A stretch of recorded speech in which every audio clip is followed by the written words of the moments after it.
Աստված օրհնի բոլորիս, այսօրվա խոսքը, որ ուզում եմ ձեզ հետ կիսվել, այսպես եմ վերնագրել, Աստված դատախազ և դատավոր, Աստված դատախազ և դատավոր, իհարկե մի բան ենք տեսնում Սուրբ գրքում, որ Աստված մարդկության համար դատաստան է որոշել, դատաստանի օր, որ այդ օրը պիտի ամենքը Աստծո առաջին, ինչպես գրված է, Քրիստոսի ատյանի առաջին կանգնել, ատյանը գիտեք դատական ատյան, և պիտի ամեն մեկը իր գործերի համեմատ վերաբերմունքի արժանանա Աստծուց, Աստված պիտի դատի մարդկությանը, թե մեռածներին, թե կենդանիներին, հարություն տալով, կանգնեցնելով իր առաջին, իհարկե սա գալիս է հենց առաջի հերթին Աստծո կատարյալ սուրբ լինելուց և արդար լինելուց, որովհետև մեղքը, մեղավորին պատժելը դա արդարության նշան է, դա արդարությունից բխող գործելակերպ է, գործառույթ է, դա այդպես է, որտեղ կա չարիք, որտեղ հասցվել է վնաս, պիտի անպայման հատուցումը լինի, և տիեզերքի ստեղծողը, Տեր ու Տիրականը արդար Աստված է, արդար Տեր է, և դրա համար Սուրբ Գիրքը ասում է, ոչ մի մեղք Աստծուց, Աստծո առաջին չի ծածկվելու, որովհետև նա ամեն բան գիտի ու տեսնում է,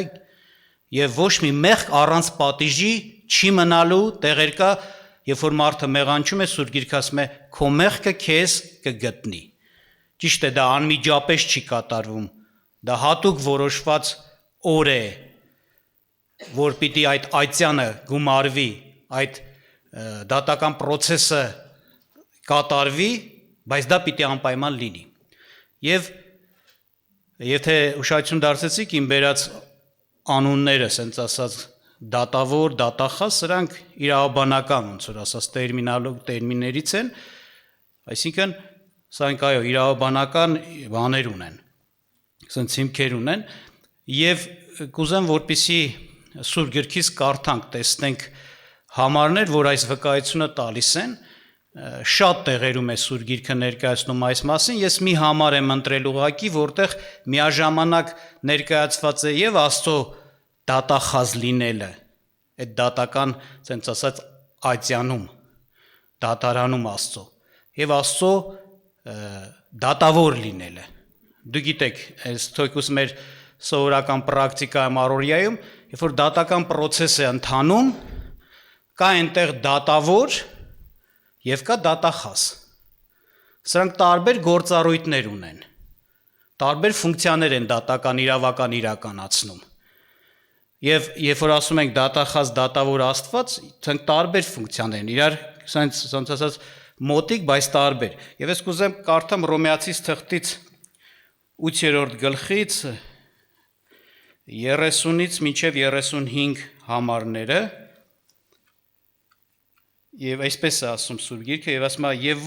որոնց որ առաջուց սահմանեց, նրանց էլ կանչեց, խոսում է Աստծո մասին, որ Աստված սահմանեց և կանչեց, և որոնց որ կանչեց, նրանց արդարացրեց էլ, և որոնց որ արդարացրեց, նրանց փառավորել արավ, սա Աստծո ծրագիրն է Քրիստոսով, կանչի, արդարացնի և փառավոր անի, սա բոլորի համար է, այսինքն չկա մարդ, որը այս ցուցակից դուրս անկած, որ Տերը ասի, չէ, էսի քո համար չի, բոլորի, բայց այստեղ արդեն մարդու կամքն ու ընտրությունն է, գիտեք, մարդը կգա, կհոժարվի, կարձագանքի Աստծո կանչին, Աստված կշարունակի, այսինքն կարդարացնի, արդարացնելուց հետո էլ փառավոր կանի, ոչ, չի ասնի սրան, ասում է, ապա ինչ ասենք այս բաների համար, եթե Աստված մեր կողմն է, ով է մեզ հակառակ, որ իր որդին էլ չխնայեց, այլ մեր ամենի համար մատնեց նրան, էլ ինչպես նրա հետ ամեն բան չի շնորհի մեզ, ոնց որ որպես վստահություն, որ իրոք Աստված մեզ կանչելով պիտի արդարացնի և փառավոր անի, դրա մեջ շատ բան կա, փառավոր անելը, ոնց որ Պողոսը որպես վստահություն, որպեսզի մեզ ներշնչի, ասում է, տեսեք, Աստված իր ամենաթանկը տվեց, իր որդին, որ ամենաթանկն էր, չխնայեց, այդպես է գրված, տվեց մեզ համար։ Եթե ամենաթանկը չխնայեց, դրանից ավելի շատ ավելի ցածր, էժան, ասենց ասած ավելի փոքր համեմատական կարգով ասեմ, բաները միթե մեզ կխնայի։ Իհարկե ասում եմ ոչ։ Այսինքն իրոք Աստված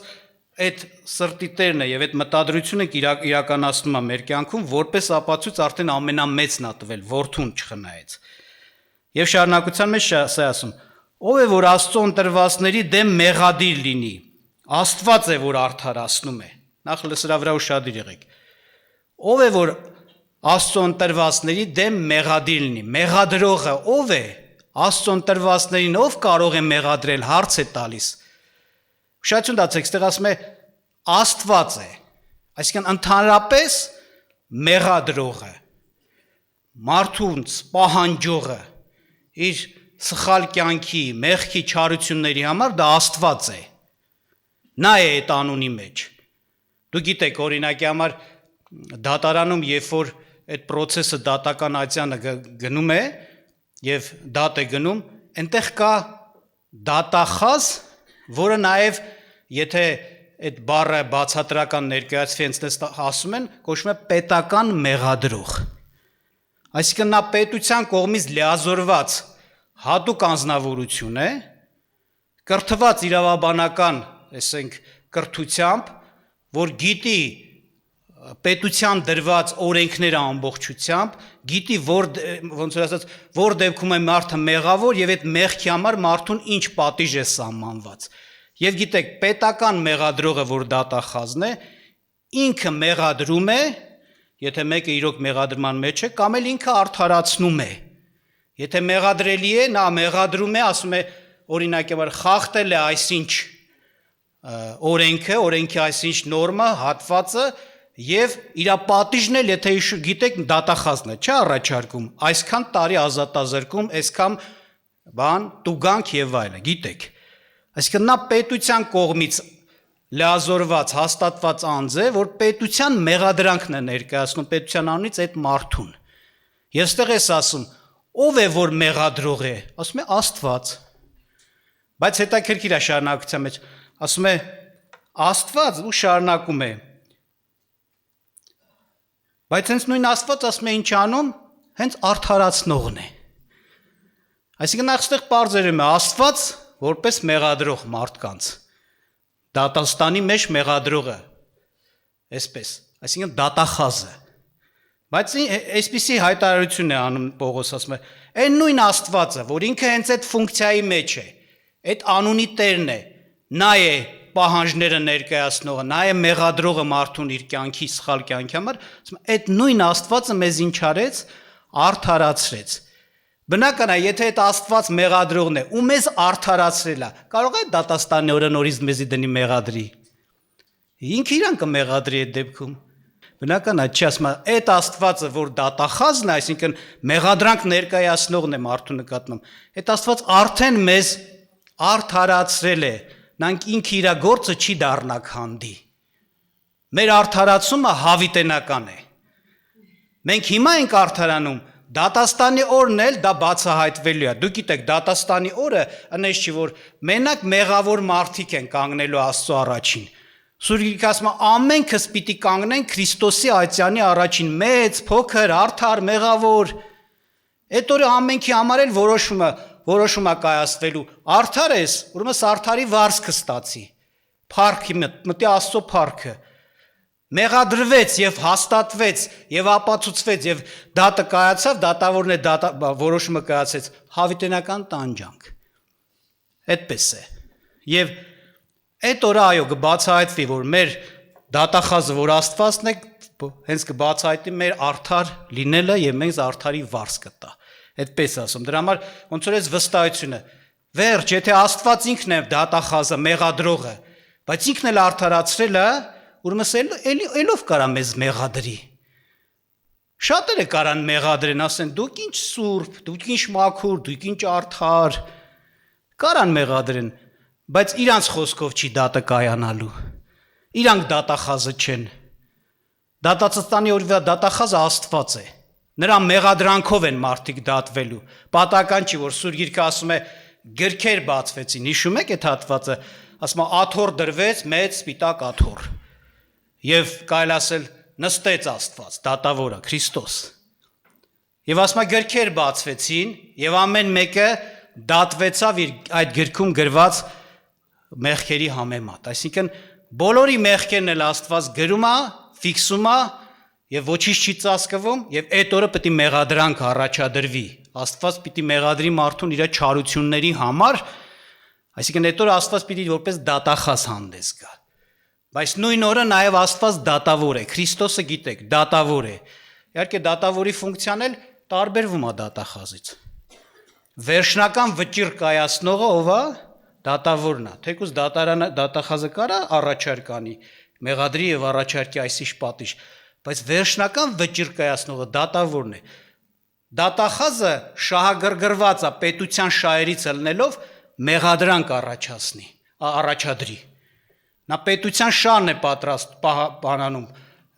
պաշտպանում, որովհետև եթե մարդը պետության օրենքն է խախտել, թեկուզ ուրիշին է վնաս տվել ինչ որտեղ ուղակի իմաստով, օրինակ մեկի տունը մտել է գողություն արել, այդ մարդուն է վնասը չէ տվել, բայց ինքը պետությանն էլ է վնաս տվել։ Գիտեք խի, որտեղ պետությունը այդ ոնց որ գերագույն իշխանությունն է այդ տարածքի, նա սահմանել է իրավական նորմեր, իրար հետ հարաբերվելու, ասենց ասած չափանիշներ, օրենքով արգելել է այս մի արա, այն մի արա, տես չի, կա օրենսգիրք։ Եվ եթե մարդը խախտում է այդ պետության դրված սահմանները, օրենքը, պետությունը իրան վնասված է տեսնում, անարգված է տեսնում, որ այս մարդը օրինազանց է, այսինքն օրենքը զանց արեց, իմ դրած օրենքը արհամարեց, արեց իր ուզածը, դու պետք է պատասխան տաս, դու պետությանն էլ ես վնասվել, մենակ այդ մարդու ունեցածը չես գողացել։ Նա այդ դիրքից է հանդես գալիս, բայց դատավոր ուշադրություն դարձրեք, ինքը անկողմնակալ պիտի լինի։ Նա պիտի նրա փաստերն էլ լսի, այն մյուսի մեղադրվողի արդարացման փաստերն էլ լսի, այդ ամեն ինչը վերլուծելով ճիշտ որոշում կայացնի։ Անգամ կարող է դատախազը ասի ինքը մեղավոր է, դատավորը քննելով ամեն ինչ օրինակ եմ երկրի վրա եմ ասում, չէ, ասի չէ, մեղավոր չի, ինքը արդար է եւ արդարացման որոշում կայացնի։ Այսինքն անկողմնակալ է դատավորը, հասկանում եք, իսկ դատախազը շահագրգռված պետության շահն է պաշտպանում մեղադրանք ներկայացնելով, որ պետությանը վնաս են հասցրել։ Եվ իրականության մեջ այստեղ խոսես նրա մասին, որ Աստված է դատախազը, մեղադրողը։ Բայց նույն Աստված ինչ է մեզ արդարացնողն է, փառք Աստծուն, այսինքն մեզ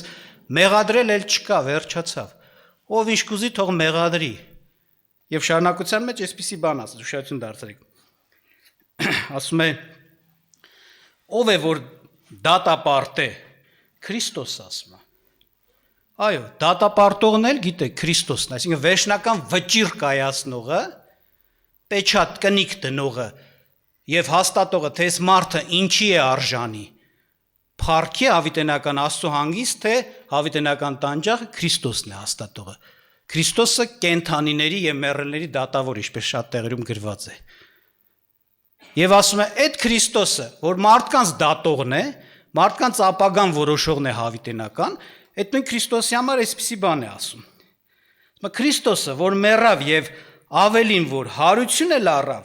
եւ Աստծո աչքողն է, որ մեզ համար ինչ է բարեխոս է։ Դատողը մեր բարեխոսն է։ Դատողը մեզ համար մեռե հարություն առե, որ այն ինչի համար մենք պիտի դակվեինք, դրանք ջնջվեն, ոչնչանան, մեջտեղից դուրս գան, մենք մեղադրվելու, դատվելու պատճառ չունենանք։ Հիսուսը ինքն է իր վրա առել դա։ Եվ ասում է, այդ անելով Աստծո մոտ է մտել եւ մեզ համար ինչ է բարեխոս։ Դատողը մեր բարեկամն է, դատողը մեզ համար կյանք է դրել։ Դատողը ինքն է մի հատնես գործ կատարել իր անձով, որ մենք չդատվենք, ել ոնց կարա մեզի դատի։ Եթե ինքը այդ գործը արել է եւ մենք էլ մեր կյանքում ինչ ենք արել, ընդունել ենք։ Այո, փառք Աստծուն սրա համար։ Դրա համար ասում է,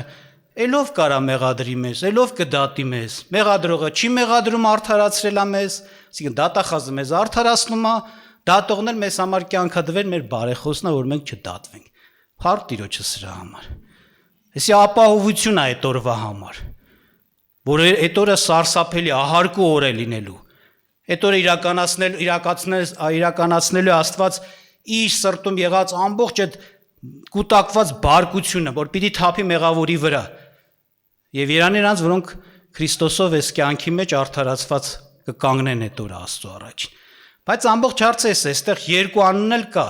Աստված դատախազ, այսինքն մեղադրող, եւ Աստված դատավոր, այսինքն վճիռ կայացնող եւ դատապարտող, անկողմնակալ վճիռ կայացնող եւ դատապարտող։ Այսպիսին է, այո, Աստված այսպիսին է, եւ սա Աստծո անուններից է։ Սա ասենք ասած Աստծուն է բնութագրում։ Իրականության մեջ գիտեք խի է Աստված դատախազ եւ դատավոր, որովհետեւ ինքն է այս ամեն ինչը ստեղծողն ու Տերը։ Ինքը ստեղծել է ամեն ինչ։ Ինքը որպես գերագույն իշխանության Տեր, որ ամեն ինչի վրա տիրում է, իրանն է իշխանությունը, նաև կարգավորումն է մտցրել, որ ինչպես ինչ օրենքներ դնի, իրավացի օրենքների, արդարացի, որ մեկը մեկին վնաս չտա, որ իր ստեղծագործության մեջ խաղաղություն ու ներդաշնակություն լինի, բարին հաստատվի։ Դուք գիտեք, ամեն մեղ չարություն է, ամեն մեղ վնաս է, ամեն մեղ զրկանք ու անեծք է։ Տերը արգիլել է այդ գործողությունները, որպես գերագույն իշխանության Տեր։ Ես եմ ստեղծել, Տերը ասում է։ Ես եմ Տեր ու Տիրականը, ես էլ այս բարի կարգ ու կանոններն եմ դնում եւ պահանջում եմ, որ իմ ստեղծվածները հնազանդվեն դրան։ Եվ եթե որևէ մեկը խախտում է Աստծո օրենքը, ապա նա պարտական է դառնում ոչ միայն նրան, ումը վնաս տվեց, այլ նաեւ առաջերտին Աստծուն, որ նույնպես վնաս տվեց։ Ինչպես նոր պետության օրենքի խախտումով ես բացատրեցի, նմանապես Աստված գերագույն իշխանության Տերը, նա որ արհամարեց Աստծուն եւ ոտնահարեց Աստծո դրած իրավունքի սահմանները, մեղ գործեց, Աստված պահանջատեր է, այսինքն Աստված մեղադրող է, դատախազ է, նա պիտի մեղադրի եւ պահանջի եւ դատի, դատավոր է նաեւ։ Սա ոնց որ ասես բնական է, ինքնըստինքյան է։ Եվ ինքնըստինքյան է, որ մեկ ուրիշ իրավունք չունի դրա մեջ մտնի, եթե Աստված թույլ չի տվել։ Ոնց որ օրինակի համար պատկերացրեք պետությունա, կարա մեկը պետության մեջ սեփական դատարան հիմնի։ ՍՊ բաց էլի, սեփական դատարան։ Կարա դες բան անի, չի կարա։ Հետի մենաշնորհն է պետությանը։ Պետությունը ասում է, ես եմ գերագույն իշխանության Տերը այս տարածքում, ես պիտի թելադրեմ, ես պիտի իմ օրենքները դնեմ ու իմ օրենքներով պահանջեմ ու դատեմ, մեկ ուրիշով է, որ պիտի այդ բանի մեջ մտնի։ Անկամ մարդիկ կան, գիտեք, որ ասում են սամասուդ արեցին։ Այսինքն մարդիկ կան, ինչ որ բանի համար մեկին պատժում են, թեկուզ այդ ում որ պատժել են, սենց առաջ հայքից նայում ես, իր արածի պատճառով արժանի էր կարծես տեսես պատիժ տային, բայց պետությունը դնում է նրան էլ է պատժում, որ այդ չարությունը արել է, այս պատժողներին էլ է պատժում, որովհետև իր մենաշնորհի մեջ է մտել։ Ես եմ, պետությունը ասում է, ես եմ իշխանության Տերը, հետո դու ով ես, որ դատում ես իրան։ Քեզով է այդ իրավունքը իշխանություն տվել, որ դու դրած քո գլխու դատ ես անում։ Ինչ եմ ուզում ասեմ, այս օրինակները բերում եմ մեր առկա առօրյայից, որպեսզի հասկանանք Աստծո մոտ էլ է այդպես։ Նես չի ով ուզենա դատ պիտի անի, դրա համար գրված է մի դատեք, որ չդատվեք, մի դատապարտեք, որ չդատապարտվեք։ Հակոբոս ասում է, նա է օրենսդիրը, չէ, եւ նա է դատավորը։ Ով օրենքը դրեց, իշխանություն ունի օրենք դնելու պահանջելու, նա էլ պիտի մեղադրի, նա էլ պիտի դատի, նա էլ պիտի դատախազ լինի եւ դատավոր լինի։ Այսպես է։ Եվ բնականաբար նորից եմ ասում, Աստված Սուրբ Գիրքում ներկայացնում է անգամ իր դատերի մեջ մասնակից է դարձնելու իր սուրբերին էլ։ Շատ տեղերում ասում է, Պողոսը ասում էր օրինակ Կորինթացիներին ասում է, դուք չգիտեք, որ աշխարհն եք դատելու։ Դուք չգիտեք, որ անգամ հրեշտակների եք դատելու։ Եկեղեցուն է դիմում, այսինքն իրանք ոչ թե դա օրվա մի պատիժ այդ դավտանական պատժի մասն է խոսում, ասում է Տիրոջ սուրբերից շատերը պիտի դրան մասնակից լինեն։ Իհարկե այն սուրբերը, որոնք բնական է, իրոք սուրբ են ու կրթված են Աստծո օրենքներով, որ չդնեն սխալ դատեր անեն։ Շատ դեպքեր ա եղել, որ մարդիկ կիսվում են ինձ հետ եւ տեսնում ես Սատանան, Աստծո թշնամին, անես գործողություն ա ծավալում մարդկանց կյանքում, որ ուզում է Աստծո տեղում կանգնի, Աստծո դիրքում կանգնի, Աստծո իրավունքներ ունենա եւ Աստծո գործառույթներ իրականացնի։ Իհարկե մենք գիտենք, դա իր վաղեմի երազանքն ու ծրագիրն է։ Եսայի 14-րդ գլուխը որ կարդում ենք, ես չեմ կարդա իհարկե, հիշում եք ինչա գրված։ Ասում է, իր սրտում ինքը այս մտածեց. վեր ելնեմ երկինքը, իմ աթոռս Աստծո աստղերից բարձր դնեմ, եւ ասում է ինչ անեմ, բարձրալին նմանվեմ, երկինք բարձրանամ, բարձրալին նման, այսինքն իր նպատակը միշտ է եղել Աստծուն մեջտեղից կոպիտ ասած էլի, հանի ինքը Աստծո դիրքը, դերը, իշխանությունը ստանձնի։ Նա հավակնում է Աստված լինելու դիրքին, փառքին, թեպետ երբեք չի կարող այդպես լինի, բայց հավակնում է։ Իր ծրագիրն է դարձրել, որտեղ որ Աստված երկրպագվի, հանի այդ երկրպագությունը ինքը դառնա երկրպագության անձը։ Նմանապես եթե Աստված է դատավորը եւ Աստված է դատախազը, ինքը դառնա դատավոր ու դատախազ։ Ու գիտեք, դա ոնց է արտահայտվում։ Չարը գալիս է մարդկանց մտքեր է տալիս ու մեղադրանքներ է տալիս։ Մեղադրում, դու ես, օրինակ սենց։ Ինքը կանգնում է Աստծո դերում։ Դու ով ես, ով չար, քեզ ով իշխանությունը տվեց։ Քեզ ով կանգնեցրեց ինձ վրա որպես դատախազ, այսինքն մեղադրող կամ դատավոր, այսինքն դու մեկ էլ նայում ես սրանը հասնում, ասում ես, դե դու փրկություն չունես, այսինքն դատը կատարեց, էլի։ Որոշեց, որ էսի չի փրկվի։ Կամ հակառակը, մարդը որ շատ մեղավոր է, դե դու շատ արդար ես։ Մարդն էլ ընդունում է, ես արդար եմ։ Իսի դատան էլ է նշանակում, հասկանում եք։ Արդարացնել կամ կորուստի արժանացնել։ Եվ գիտեք, չարի այդ մեղադրանքները ոչ թե սրբություն հաստատելու համար են, ոչ թե, ասենք, բանի համար են, ասենք, իբր թե շահագրգռված են, որ դու մաքուր կյանք ունենաս, կամ էլ թե չէ բժշկվես, չէ, իրեն ծառայեցնելու համար են։ Հերիքա դու լսես իրան, լսել եք գիտեք ոնց է, ասում է գողեմ, մտածում եմ, վայ, գողեմ, որտեղ եմ գողացել, կարող է ստեղ եմ գողացել, հարցում եմ մեղանչել, սկսում եմ աշխատել, մտածել, սկսում եմ գուցե ապաշխարել, գնալ մեկից ներողություն, այս նշանակում է վերջ, դու իշխանություն տվեցիր իրան քո կյանքում։ Բայց ինքը գիտեք ինչ ամ, դրանով չի սահմանափակվելու։ Ես տասնյակ օրինակներ ունեմ, եթե ոչ հարյուրավոր մարդկանց հետ գործ եմ ունեցել, ինքը կոպիտ ասած գազ է տալու։ Էսի պրծավ են, էնի պրծավ են, ասենց մաղ է սարքելու քո կյանքը։ Իր նպատակ է սա, քո վրա իշխանություն ստանա ու քեզ զրո դարձնի։ Քեզ հավատքից կտրի, վերջում ասի դու փրկություն չունի, գնա քեզի մի բան արա կյանքիդ։ Այս է իր նպատակը։ Երբ որ մենք ընթացք տանք, տեղ տանք, լուշադրություն դարձեք Սուրբ գրքին, որևէ տեղ տեսել եք, որ Աստծո մարդիկ չարի հետ, ասենց ասած, չարի ասածին ուշադրություն դարձնեն եւ ընթացք տան։ Հենց թեկուզ Տեր Հիսուս Քրիստոսը։ Քանի տեղերում տեսնում ենք դիվահար մարդիկ, որոնց մեջ դև կար, ու դևը հայտնապես այդ մարդկանցով խոսում էր։ Իրանք աղաղակում են, դու ես Աստծո Սուրբը, հիշում եք, չէ՞։ Կարա կարդալ Ղուկաս 4-րդ գլուխը, օրինակ ես նշել էի մոտ, կարա կարդալ, այնտեղ երկու դեպք առնվազն կա, ու շատ տեղերում կա։ Դու ես Աստծո որդին, դու ես Աստծո Սուրբը, դու ես Քրիստոսը, Տեր ասում է լրիվ պապանձվիր։ Այսինքն մեկ վարքյան էլ նրա ասածին ուշադրություն չէր դասնում, որ նայեք, ասենց առաջի հայացքից ճիշտ բաներ են ասում։ Ատես չի։ Մարդիկ սկի չգիտեն, որ Հիսուսը Քրիստոսն է, որ այս անձնավորությունն է խոստացված Մեսիան, Հիսուսը, բայց սատանայի դևերը գիտեին ու վկայություն էին տալում, դու Քրիստոսն ես, դու Աստծո որդին ես, բայց Տերը չէր ասում, լավ, ժողովուրդ, լտեսեք, այս մարդը կամ այս դևը ոնց է ինձի գովում, պետք չի եւ ընթաց տալ նրան ընդհանրապես պետք չի, ժողովուրդ ջան։ Թող Տերը օրհնի մեզ, կամ թե չէ մեկ ուրիշ օրինակ հիշեցնեմ, Պողոս Առաքյալը ասում է, քարոզում էր, ասում է, օրեկան մի հատ կին կար, ասում է, հարցուկ ոգիով բռնված, կարդացած կլնեք Գործք Առաքելոց 16-րդ գլուխն ասում։ Ասում է, հարցուկ ոգիով բռնված էր, ոգիը ազդեցության տակ։ Ամեն օր Պողոսի իր թմի իր եղբայրների հետևից աղաղակում էր, սրանք են բարձրալ Աստծո ծառաները, սրանք են որ ճշմարտության ճանապարհն են ցույց տալում։ Պողոսը չասեց, այ մարդ տեսել եմ մերոնցից, կամ չասեց, էս ի՞նչ լավ բաներ ասում, կամ չասես ժողովուրդ տեսեք մարդը ճիշտ վկայություն է տալիս։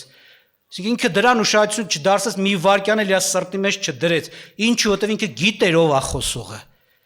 Հավանել էտի, ընդունել թեկուզ էտի նշանակում է չարին տեղ տալ իր կյանքում։ Երբ որ շատ համը հանեց, ասում է Պողոսը հետ դառավ, ինչ սաստե դու այդ հարցուկ ոգին դուս եկավ այդ կնոջ միջից։ Այսինքն իրոք տեսնում եք Աստծո մարդիկ մի վարքյան էլ ուշադրություն չեն դարձնում, այսինքն տեղ տային, հավանեին, հարցազրույցի մեջ մտնեին, էդի հիմք դարձնեին ինչ որ մի բան խոսային, վկայեին։ Չէ։ Ուրեմն Աստված օրհնի մեզ, որպեսզի մենք էլ այդպես լինենք։ Չէ, ես զգուշացնում եմ, շատ ծանր կլինի մարդու համար, շատ ծանր։ Ես եւ սուր գրքով եմ տեսել, եւ փորձված մարդկանց հետ գործելու փորձից եմ ձեզ ասում, ինքան ծանր են իրանք ազատվում, երբ որ տեղ են տալիս սատանայի մեղադրանքներին։ Բայց նորից եմ ասում, ով է ինքը։ Մեղադրողել ունեմ, դատողել ունեմ։ Տեր ասում է, ընկած լինի, կանգնած լինի իմն ես։ Իշխանությունը իմն է քեզ մեղադրելու, բայց իմ մեղադրանքը սատանային մեղադրանքի նման չի, Տերը ասում է։ Ես մեղադրում եմ, որպեսզի դու բժշկվես։ Ես խոսում եմ, որպեսզի դու ողորմություն գտնես, ոչ թե գնաս անուսության մեջ ընկնես, կորչես ինչպես չարինն է։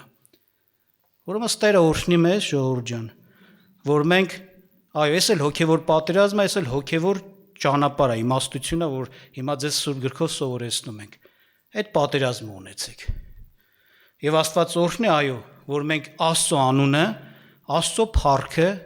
Աստծո կոչումը դատավոր եւ դատախազ ուրիշին չտանք։ Այսպես է։ Տերը օրհնի մեզ։